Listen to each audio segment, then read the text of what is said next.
In recent days, everyone is talking about one name, Jeffrey Epstein. Jeffrey Epstein. Jeffrey Epstein. Jeffrey Epstein. But behind the scenes, there are horrifying details that some people are trying to hide.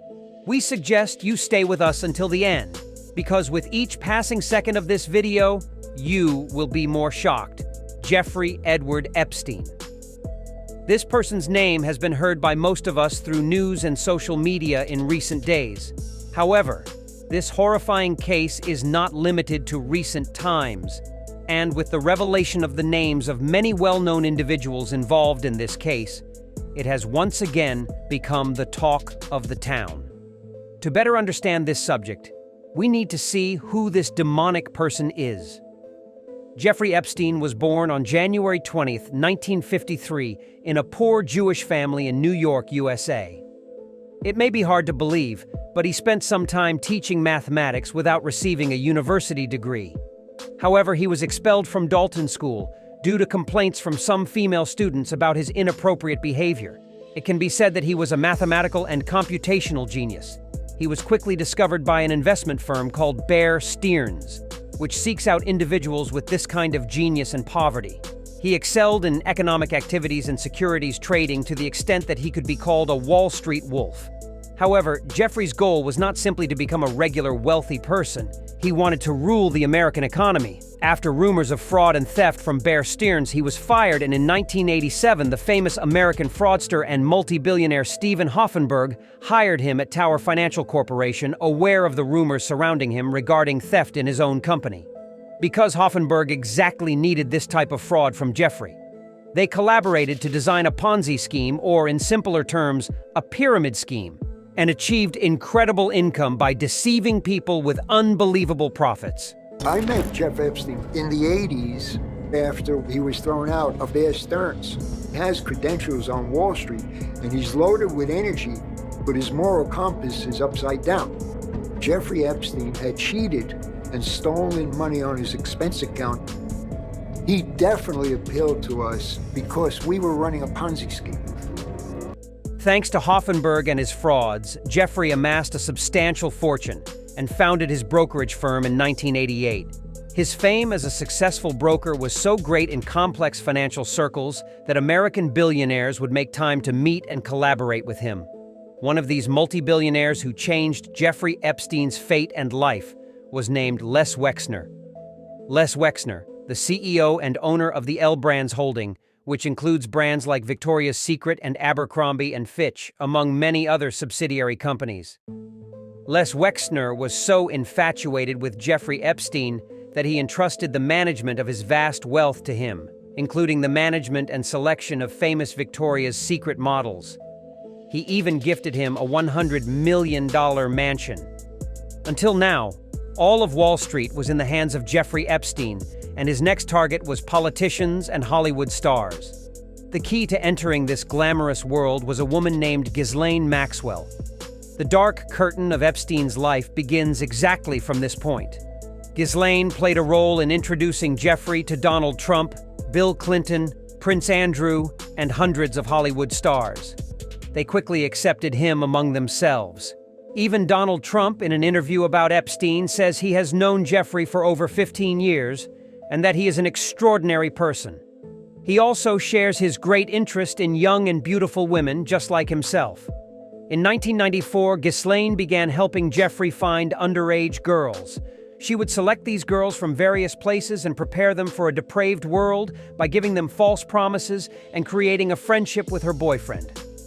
One of the first victims of this couple was a 16-year-old girl named Annie Farmer. Ghislaine deceived her with promises such as Jeffrey being able to provide her with a scholarship to the best universities in America, and convinced her to live with them in a secluded yet luxurious estate in New Mexico. Annie usually spent most of her time on this ranch with Ghislaine and was busy receiving massage training for Jeffrey. After a while, the doors opened to other famous guests for massages in the Emirates, and one of these individuals was Prince Andrew, the second son of Queen Elizabeth. You can truly understand the audacity of this person in this interview. You've seen the photo? I've seen the photograph. How do you explain that? Oh, it's definitely me.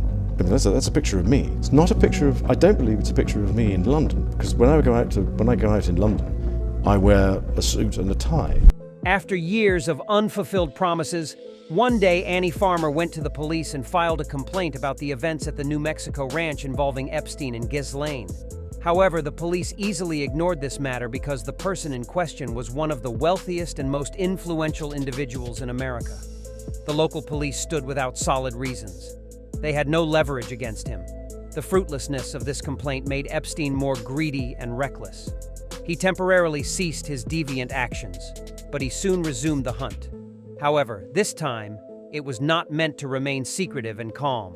In 1998, Jeffrey Epstein purchased the island of Little St. James in the Caribbean Sea for $8 million. I equipped it and acquired a private jet named the Lolita Express for transporting guests, the nature of which you will understand by searching its meaning.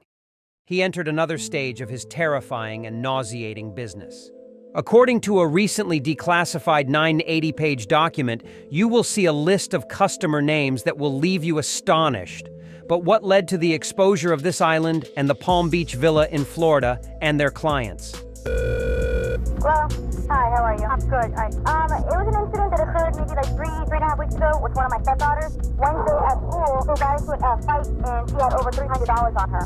So after asking her what was going on, found out that ended up being that they went to Palm Beach to a gentleman's house and they start off by giving this gentleman a massage. If he pays them, if he likes them and he thinks that they're pretty enough, he keeps them around to do other things. In 2006, during a fight between two 16-year-old girls at Royal Palm Beach High School in Florida, $300 in cash was found in one of their bags. Further investigation by school officials revealed that these girls and many others from the school were receiving money in exchange for providing massages to middle-aged men at Jeffrey Epstein's house. It was later discovered that this school was one of the main hunting grounds for Ghislaine. With the police becoming involved in the matter, one of these girls finally agreed to testify against Epstein. I appreciate you coming down to talk to me. How did you meet Mr. Epstein? They're friends. Like 2 years ago or so. You were 17 then? What is it that you were told you would have to do? Give him a massage. Okay. During the massage, did he, Yes. According to the testimony of this girl, who was only 17 at the time, Jeffrey had demands other than massages from them. As the news spread to more girls and families, the Florida prosecutor initiated an investigation into Jeffrey Epstein's villa and island with a crucial insider witness. what can you tell me about that? He has a lot of masseuses, He has a list of favorite female personnel to give him massage, behind closed doors. It was my job to keep everything discreet, so. Would you say these girls were young? You put me on the spot, sir. This employee stated that many underage girls would come and go to this house, and he was responsible for managing them. These details were considered crucial for further investigations, but he didn't want to say more.